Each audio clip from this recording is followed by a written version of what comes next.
Assalamualaikum warahmatullahi wabarakatuh. Selamat pagi anak-anakku semua. Semoga dalam keadaan sehat selalu dan jangan lupa jaga kebersihan dan kesehatan di rumah. Baik, pagi hari ini kita akan belajar kembali ya. Dan kali ini kita akan membahas tentang interaksi dan hak kewajiban. Nah, mungkin materi kita ini telah disampaikan di materi sebelumnya, yaitu di tema 3. Namun untuk di tema 4 ini kembali kita akan membahas untuk materi tersebut karena ada dalam cakupan materi tema 4. Nah, untuk interaksi, apa kalian masih ingat apa itu interaksi?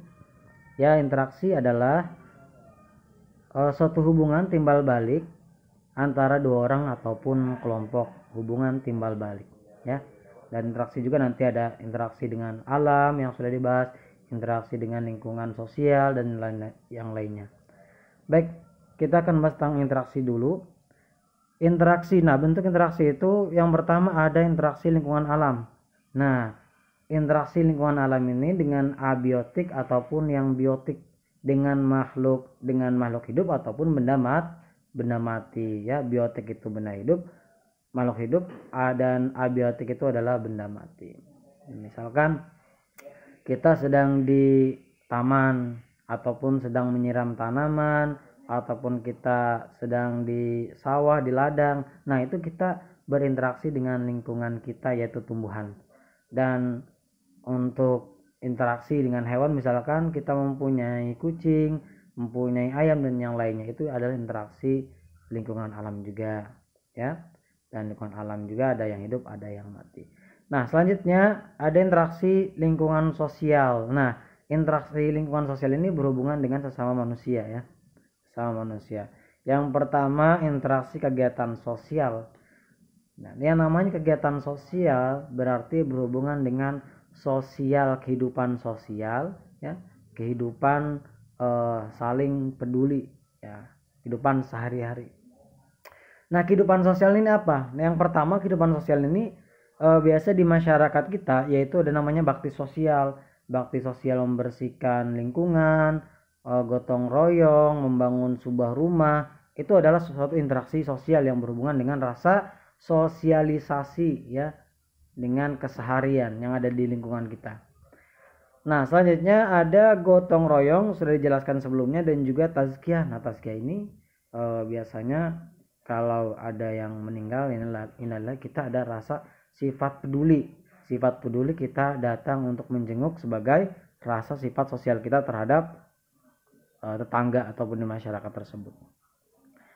Dan juga menjenguk orang sakit ketika ada teman kalian, ketika ada tetangga dan saudara, ya, kita harus menjenguknya. Karena apa? Sebagai tanda rasa peduli.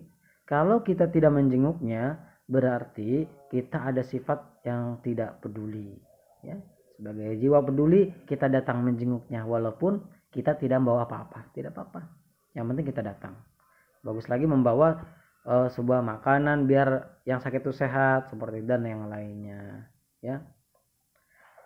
Dan selanjutnya ada namanya interaksi kegiatan ekonomi. Kegiatan ekonomi ini biasanya berhubungan dengan suatu benda ataupun suatu yang berhubungan dengan uang, ekonomi. Nah, contohnya misalkan di pertanian. Kalau di daerah dataran rendah di pertanian, itu misalkan ada interaksi di lingkungan sawah. Di situ misalkan sedang membajak sawah, saling dua orang saling ngobrol, di situ termasuk kegiatan ekonomi. Karena nanti sawah tersebut hasilnya itu akan dijual ataupun akan dimakan sendiri. Ya, walaupun ada kegiatan sosial di daerah di pertanian tersebut, di sawah tersebut, itu masuk kegiatan ekonomi bukan sosial ya. Contohnya misalkan di kebun teh itu misalkan yang ada di Bogor ya ataupun di Bandung.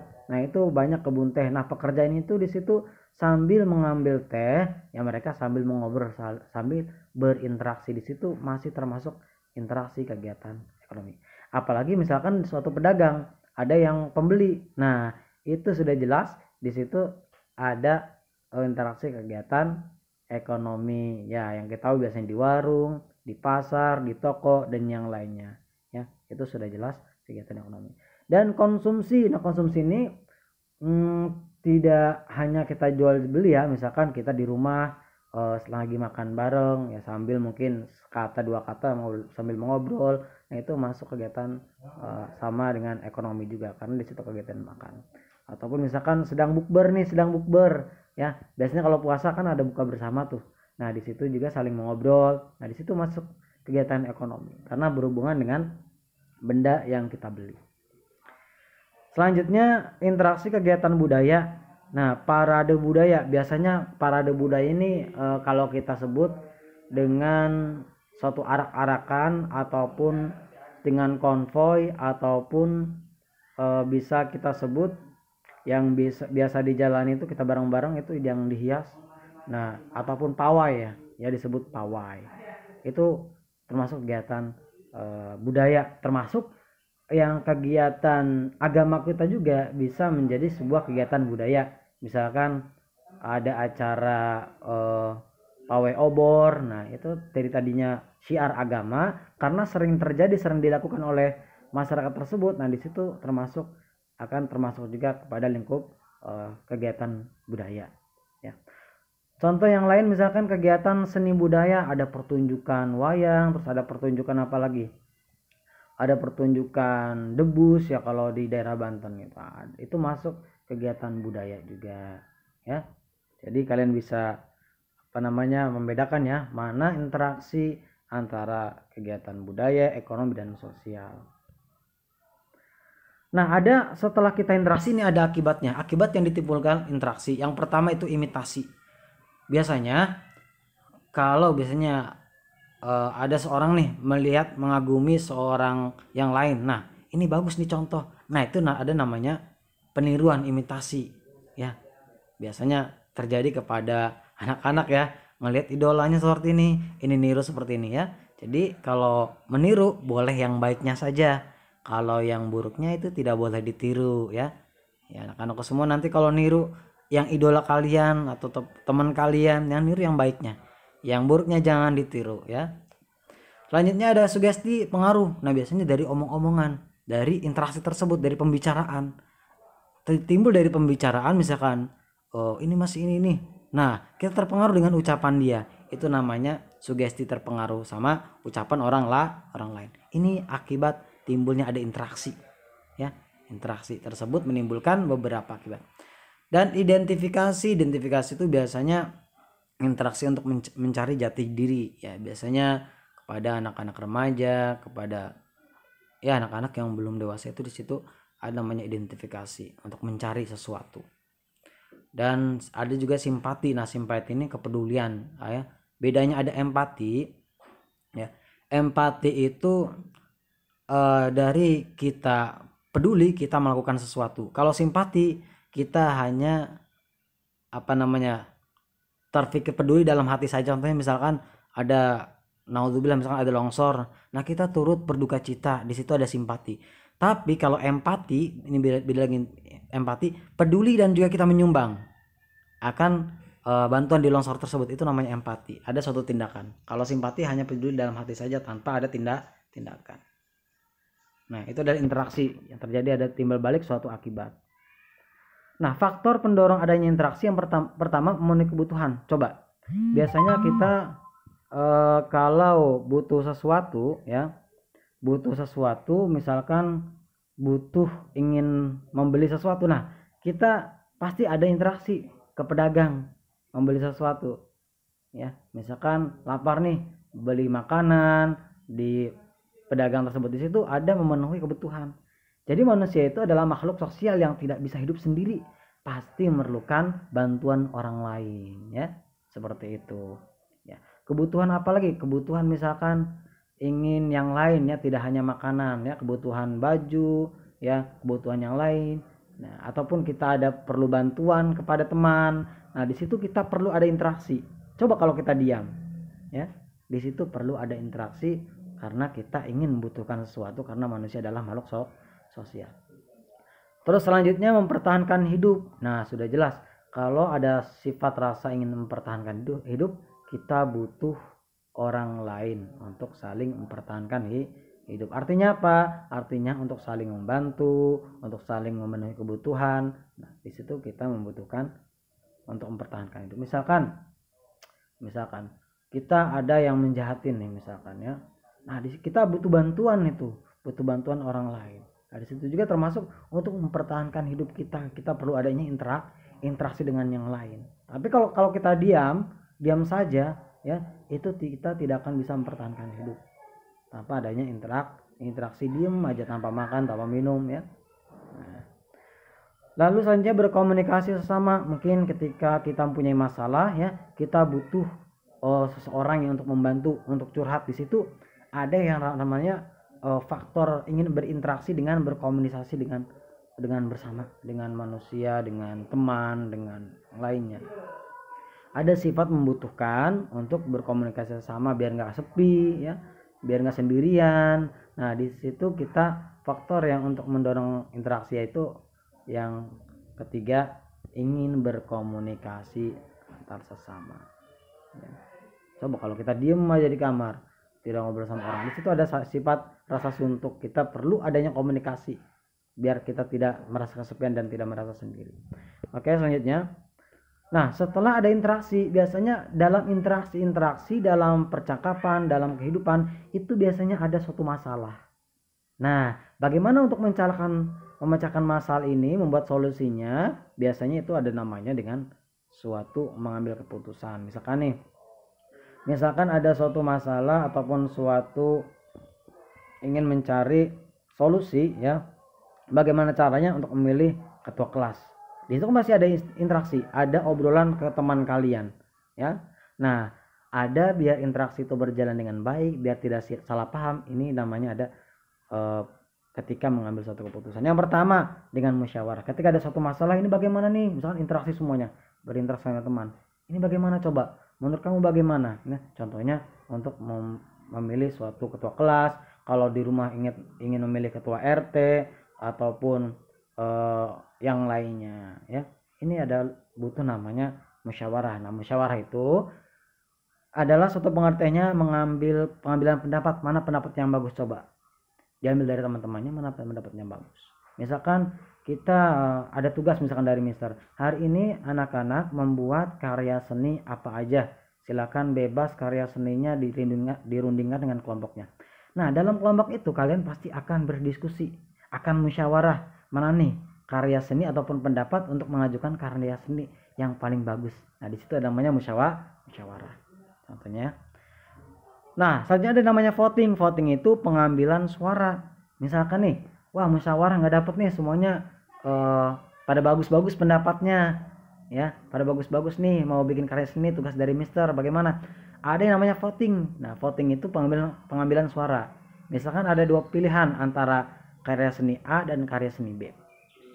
Karena bingung, nah maka ada pengambilan suara. Siapa yang setuju karya seni A? Acungkan tangan.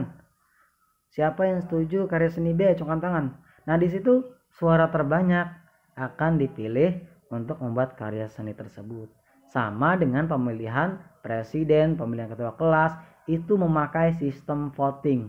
Itu memakai sistem voting. Karena apa? Karena yang pertama orangnya terlalu banyak.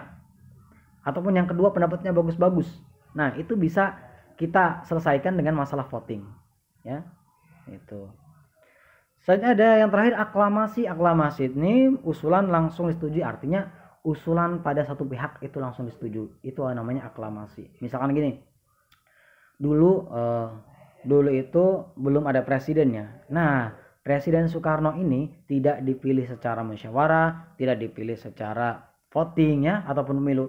Itu Presiden Soekarno ini dipilih secara aklamasi, ditunjuk oleh satu orang dan yang lain setuju. Itu namanya sistem aklamasi. Aklamasi itu terjadi apabila sistem musyawarah tidak bertemu nih, pendapatnya bagus-bagus, terus voting juga sama, votingnya itu sama ya hasilnya. Nah, makanya udah ini nanti bagaimana orang yang berpengaruh saja. Misalkan gini, misalkan di kelas kita aja ya, di kelas 5 Cordoba. Nah, itu ada namanya misalkan mengatur ketua kelas. Nah, ketua kelas kan banyak pendapat, mister jangan ini, jangan ini, jangan ini. Nah, akhirnya mister mengambil keputusan, ya udah sekarang Mister tunjuk aja, misalkan si A aja ketua kelasnya. Nah, itu namanya sistem aklamasi, ditunjuk langsung ataupun dari pemutusan satu orang, ya. Itu perbedaan antara membuat suatu keputusan dari musyawarah, voting, dan aklamasi. Nah, selanjutnya hak dan kewajiban. Mungkin hak dan kewajiban itu sudah kita bahas di tema sebelumnya, namun kita akan mengingatkan kembali. Yang pertama itu hak. Hak adalah sesuatu yang harus kita dapatkan. Kita berhak mendapatkan apa, ya. Dan kewajiban itu adalah sesuatu yang harus kita lakukan. Kita harus melakukan apa. Nah, seperti itu. Contoh yang di sini kita akan bahas warga negara Indonesia. Hak warga negara, hak masyarakat kita semua itu menyampaikan pendapat. Contohnya apa? Contohnya dari demo. Kita bebas, kita berhak untuk menyampaikan pendapat. Demo itu boleh dilindungi oleh undang-undang, tidak dilarang di Indonesia itu untuk demo, bebas boleh. Itu hak kita sebagai warga negara menyampaikan pendapat. Misalkan saya nggak mau ini ke pemerintah, boleh, ya, asal dilakukan dengan baik, tidak boleh merusak fasilitas dan yang lainnya. Lalu mendapatkan pendidikan, setiap warga negara Indonesia itu berhak mendapatkan pendidikan, ya. Mister, saya mah misalkan nggak punya ini biaya buat gini-gini, itu bisa dibantu oleh pemerintah, bisa dibantu, bisa digratiskan untuk sekolahnya. Itu mendapatkan hak pendidikan untuk manusia. Terus mendapatkan hak perlindungan hukum, misalkan gini, misalkan naudzubillah, ya, ada yang dirampok misalkan. Nah, itu sebagai warga negara kita berhak mendapatkan perlindungan hukum dari kita harus boleh lapor ke polisi, dan polisi itu akan mencari yang mencuri itu siapa. Nah, itu perlindungan hukum, kita mendapatkan hukum. Ataupun ada yang seorang yang dianiaya, dibully, ya, dianiaya sampai luka, ya, sampai parah. Itu boleh langsung mengadukan kepada pihak yang berwajib. Kita mendapatkan perlindungan hukum. Kalau kita dijahatin oleh seorang, maka orang itu wajib mendapatkan hukuman juga sama. Itu hak kita sebagai warga negara, ya. Hak untuk hidup yang lainnya. Itu hak kita yang kita harus dapatkan. Selanjutnya, setelah kita mendapatkan hak, kita juga perlu melakukan suatu kewajiban sebagai warga negara. Apa? Yang pertama, kewajiban kita gotong royong, membantu antara teman, antara masyarakat, keluarga yang lainnya. Lalu mematuhi peraturan, ya. Contohnya mematuhi peraturan lalu lintas, memakai helm, ya. Terus apa lagi? Berkendara umur di atas 18 tahun misalkan naik motor, ya. Yang SD, yang SMP, awas ya, hati-hati. Itu peraturannya sebenarnya belum boleh untuk menaiki kendaraan karena tidak memiliki SIM. Cukup orang tua kalian ataupun orang yang lebih dewasa untuk menaiki motor ataupun mobil. Nah, itu adalah salah satu contoh hak dan kewajiban. Mungkin untuk materi ini saja, ya. Ini juga lumayan lama. Nanti kalian bisa ulang-ulang kembali. Dan yang belum nulis, ya, itu dia ditulis. Yang belum nulis, ya. Tapi kalau yang kemarin sudah mengikuti bimbingan belajar, yang sudah nulis, tulis yang belum ada, ya. Ditulis yang belum ada di situ, ya. Oke, terima kasih, ya. Tetap semangat, tetap belajar. Sebentar lagi kita akan menghadapi PAS, ya, penilaian akhir semester. Kalian harus belajar di rumah biar mendapatkan nilai yang terbaik. Nah, ya. Demikian, akhiran wassalamualaikum warahmatullahi wabarakatuh.